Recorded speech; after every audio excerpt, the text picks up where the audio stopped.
39 races, no wins for the defending Cup champion. Kyle Larson hasn't been to victory lane since Kansas in May of 2024. And now, one of the most talented drivers in the sport is carrying the longest winless drought of his entire Hendrick Motorsports career. But here's the thing.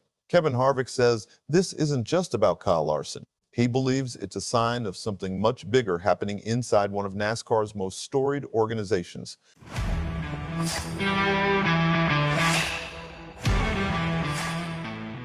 And if he's right, Hendrick Motorsports may have a problem that's been hiding in plain sight.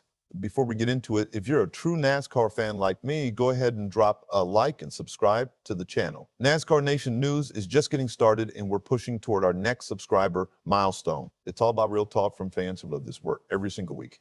All right, let's get into it. Let's set the scene. Kyle Larson. Hendrick Motorsports, the No. 5 Chevrolet. For a couple years, that combination felt almost unbeatable. Larson won a Cup championship. He put together one of the most electric stretches we've seen in the next-gen era. And week after week, Hendrick looked like the team everyone else was chasing. But something has changed.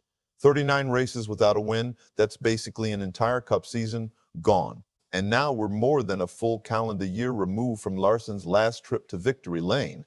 So naturally, one question keeps coming up. What's going on?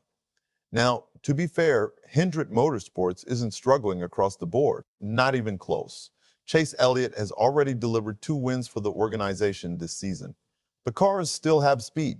They're still capable of running near the front. But fans who watched HMS dominate race after race know exactly what I'm talking about. Something feels different, not broken, just slightly off. And Kevin Harvick believes he knows exactly where the issue begins.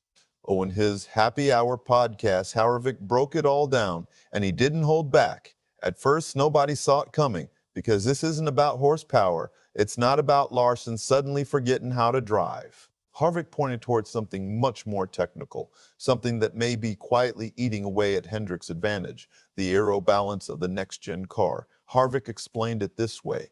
If you get that aero balance off and you can't get the front end to work, then it's just such a hard balance to figure out in order to get the car to where it needs to go from a handling standpoint to be balanced aero-wise with the front end still where it needs to be mechanically, and they have not consistently figured it out. Think about that for a second. When races get deeper into a run, when dirty air starts affecting the car, when traffic changes everything, Hendrick keeps finding itself trapped in a balancing act it hasn't consistently solved.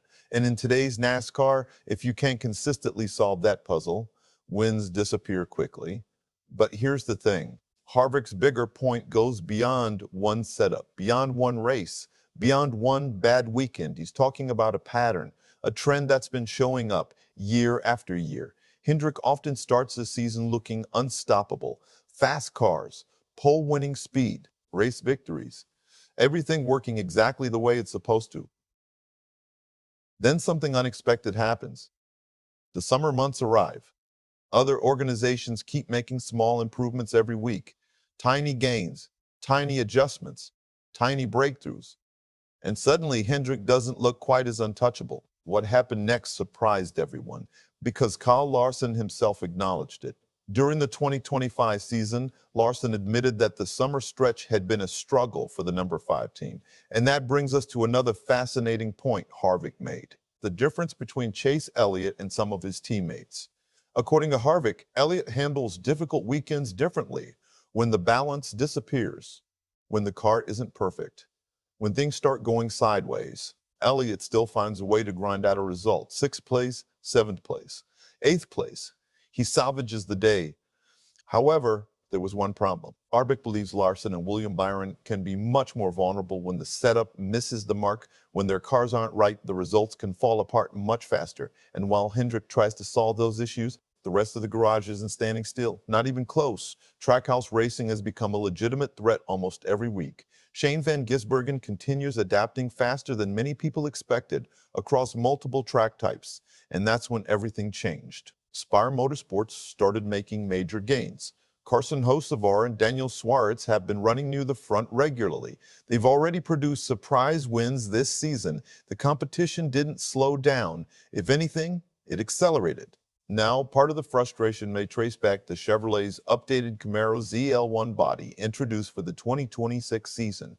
The package included several changes designed to improve front-end downforce and efficiency, a redesigned grille, more aggressive rocker panels. On paper was supposed to be a step forward, but Harvick warned early in the season that those changes might create a more difficult balance window than Chevrolet anticipated. Months later, that warning is starting to look increasingly accurate. And if Harvick is right about everything he's seen, then Hendrick's biggest issue may not be a lack of speed. It may not be a lack of talent. It may not even be a lack of resources. The real problem could be that other teams have simply become better at solving NASCAR's balance puzzle, and they're solving it faster. That's a scary thought if you're a Hendrick Motorsports fan, because this isn't about drivers. It's not about effort. It's not about commitment. It's a chess match being played at 200 miles per hour. And right now, some other organizations are making better moves. So here's the question I want to leave you with today, and I genuinely want to hear your thoughts in the comments.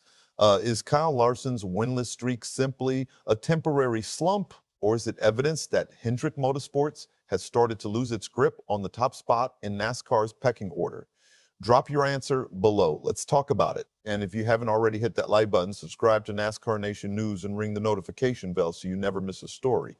We cover the sport the way it deserves to be covered, with passion, with honesty, and fan to fan. We'll see you in the next one.